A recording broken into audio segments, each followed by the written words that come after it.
politician during a campaign, wow, there's just, you're just akin to Jesus, just everything, and just listening to everybody, shaking everybody's hands. And then you get into governance, and all of a sudden, it is not high priority for you to be as accountable to people. So my question is my main issue with politics, politicians, and all of that, especially kind of in this kind of close scenario where we're getting to talk to you, you're answering questions and making promises, is always, what is your view on accountability to a very practical level of, there's things you've said so far now, the things you say in the rest of this interview, and all around the things you said, these are my plans, are what I'm going to do.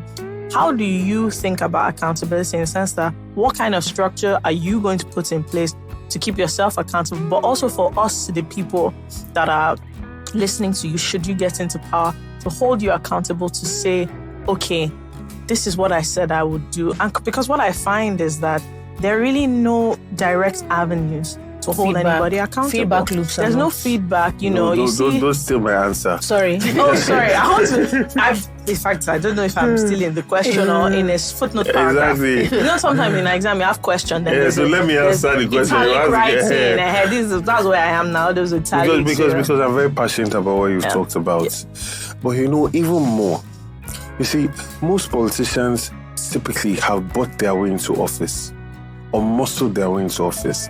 This is the first time that people are putting politicians in, not because of the money that they are giving, but because of love, because of hope. So, His Excellency Peter Obi and this obedient movement has redefined politics in Nigeria. It really has. And based on that, you've created a new type of politician. Because a politician is a reflection of the people that take the politics seriously. And the people that have taken politics seriously, they care about your manifesto. They care about your vision. They care about your delivery. And they will call you out. Exactly. They believe in transparency. So for me, this is what I've been advocating for since I got into politics. So you don't understand, I'm like a kid in a candy store right now. Okay. Right? So for me, transparency and accountability.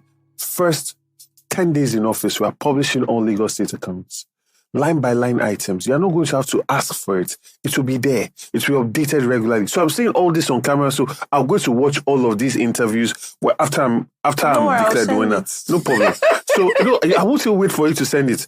But this is the thing, right?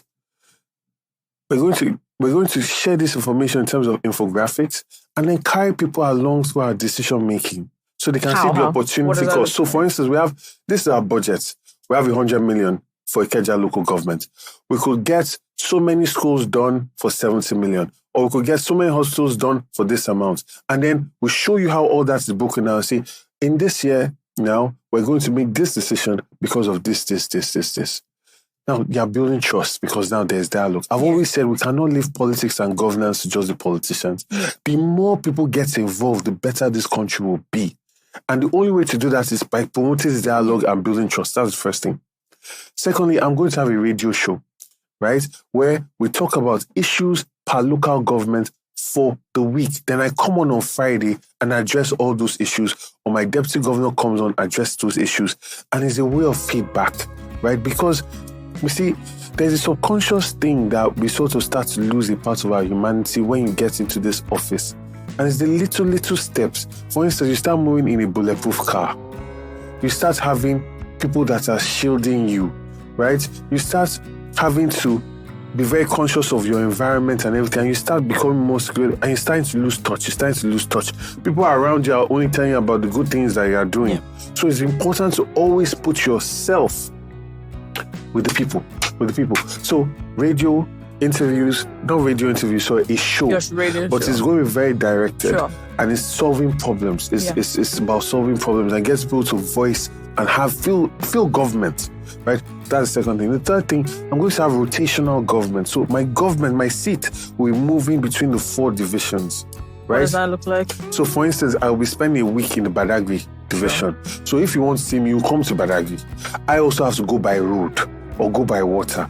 All of these things gives you that pulse. Your hand is on the pulse of everything. I'm supposed to stay centrally and making plans, right? And then you're interacting because I want to lift the quality of our local government chairman.